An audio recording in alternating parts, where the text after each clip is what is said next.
Si l'on prend l'Asie, à l'horizon, c'est 300 millions de personnes de plus, soit 5 fois plus, pardon.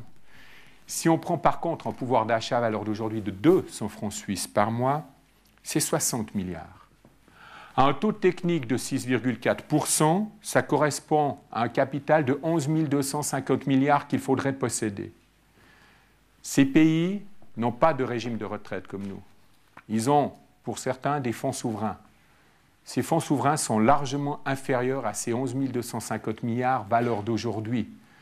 Donc là, nous avons une bombe à retardement. Les fonds souverains nous aident aujourd'hui, mais ne vont pas nous aider pour le futur. Parce qu'à futur, c'est la seule solution qu'ils ont pour éviter les émeutes, pour la Chine garder son pouvoir central sur ses populations, de pouvoir leur assurer des rentes. Ils vont bien devoir puiser dans ces fonds souverains. Le retour sur investissement. La statistique nous dit, si on regarde sur ce premier tableau, sur le haut, vous avez le Dow Jones retour sur investissement. Il y a eu des années où on a fait du moins 9% par année. Transposé sur les 10 prochaines années ou les 10 dernières, on n'en est peut-être pas très loin. Et c'était la crise de 28. Effectivement, là, ça arrêtera la comparaison avec cette crise. Et des périodes extraordinaires de plus 15% de rendement annuel. Sur 40 ans étant l'espérance de vie minimale d'une caisse de pension, qui a une espérance de vie bien au-delà de notre propre espérance de vie, on n'a eu aucune période négative, mais dans des conditions qui ne sont pas celles que l'on a connues aujourd'hui. Alors où allons-nous? Allons-nous vers du V, du W, du U ou du L? Le L étant le scénario catastrophiste que ma nature ne me permettra pas d'implémenter parce que l'être humain s'en sort jusqu'à aujourd'hui toujours et je crois en lui. Le W, on peut l'espérer. Je pense, et ça n'engage que moi, que le U, à savoir par rapport à ce qu'on a vécu et on va retrouver, alors à court terme, on risque d'avoir des reprises de marché de 20-30%. Monsieur Trush nous a montré ce que cela veut dire, de ne pas être dans le marché, ou si ça veut dire d'être dans le marché. Et on peut avoir des reprises et des chocs qui vont avoir des conséquences que l'on peut maintenant maîtriser, qu'on peut modéliser, mais aussi qui seront des conséquences de chocs religieux, de chocs politiques, de différentes guerres à gauche et à droite qu'il peut y avoir, liées aux matières premières, au pétrole et d'autres sources. Vous avez vu que la Russie, maintenant, pour régler un de ses problèmes de transport de pétrole, est en train de détourner un pays pour dire « j'assure la livraison, puis après je couperai le pétrole là où je veux ». Donc ils sont en train de créer les canaux. C'est une guerre qui est en route, qui aura un impact sur les matières premières. Alors si on a vu que l'allocation d'actifs est une manière de gérer le risque, je vous donne un exemple que l'on peut regarder ici. 3 caisses de pension. La caisse A est une caisse croissante, jeune, des bons effectifs, presque pas de retraités. La caisse B a des cotisations qui couvrent les prestations. Et la caisse C n'a plus que des rentiers où chaque mois, elle doit assurer le paiement de ses engagements. Chacune en 100 francs. J'ai pris exprès des chiffres extrêmes, on vient de les connaître. Moins 50%, chacune perd 50. La caisse A remet 100 francs, la B rien du tout. La C doit continuer à payer ses prestations, elle prélève 20 francs. Le marché remonte de 50%. La première se retrouve avec un capital de 225, deuxième 75 et 45. Une ayant versé 200 francs, l'autre 100 francs et l'autre 80 francs. La première a gagné 25 francs. La deuxième a perdu 25 francs. La troisième a perdu 35 francs. En termes de rendement, la première a fait un rendement de 8,01%, la deuxième de moins 13,40%, la troisième de moins 21,83%. Et c'est là que j'aime bien, dans certaines assemblées, dire quel était le meilleur gestionnaire. Je vous en fais grâce. Souvent, on m'a dit dans les cours que je donne, c'est le gérant A, ça ne se discute pas. Ben non, parce que tous les gérants ont fait une performance, cette fois, de moins 13,40%. Et là, dans les périodes telles que nous vivons, vous avez le premier élément de gestion de risque de la caisse de pension, qui vient avant tout parce que la gestion des capitaux n'est pas le déterminant, ce n'est qu'un des moyens de pouvoir aboutir, c'est le contrôle du financement des prestations. Aussi longtemps que le paiement de vos prestations sont garantis dans le temps par des rendements de coupons obligataires, par des liquidités, par des revenus immobiliers, par des échéances d'obligations suisses, au lieu d'être en gestion active, sont simplement planifiées pour assurer le paiement des liquidités, le marché des actions et l'économie peut faire son chemin, on passe à travers.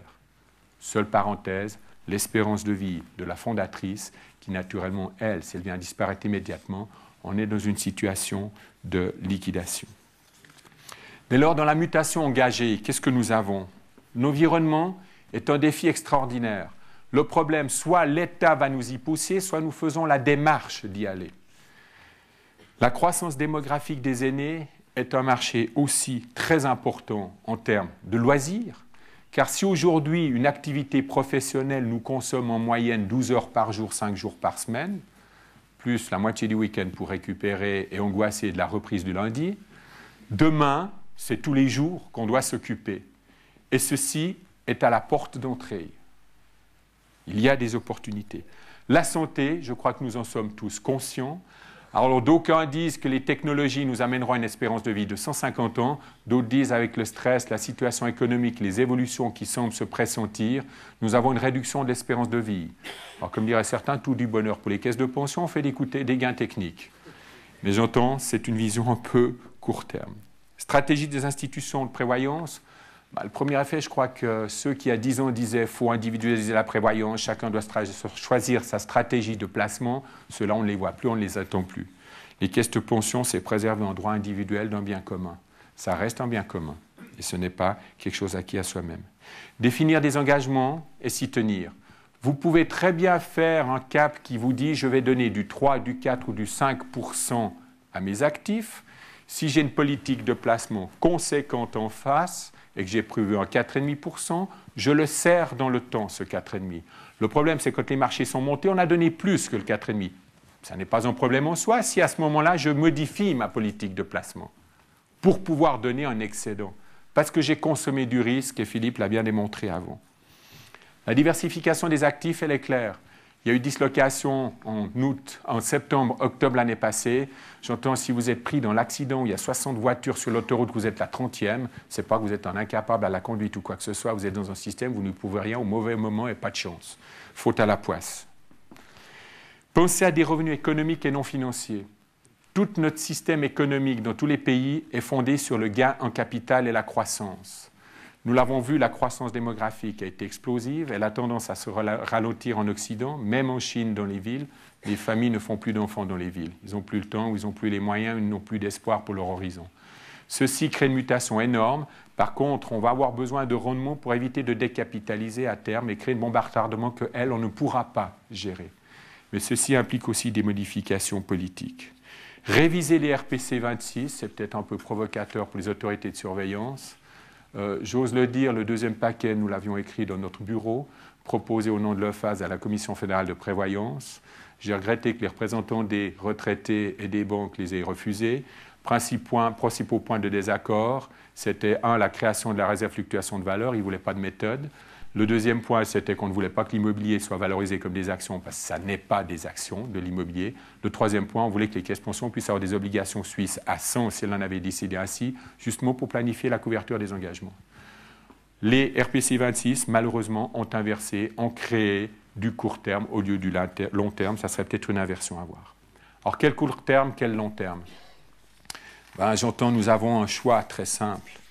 Nos enfants doivent-ils se voiler la face sur une dégradation annoncée d'une économie vieillissante dans son modèle actuel de fonctionnement, d'un environnement mis à mal, du risque de développement d'une insécurité sociale, ou est-ce que nos aînés doivent rapidement s'éloigner et tourner le dos à leurs petits-enfants pour ne pas avoir leur donner des explications, sachant que sur l'échelle du temps, nous sommes ces futurs aînés.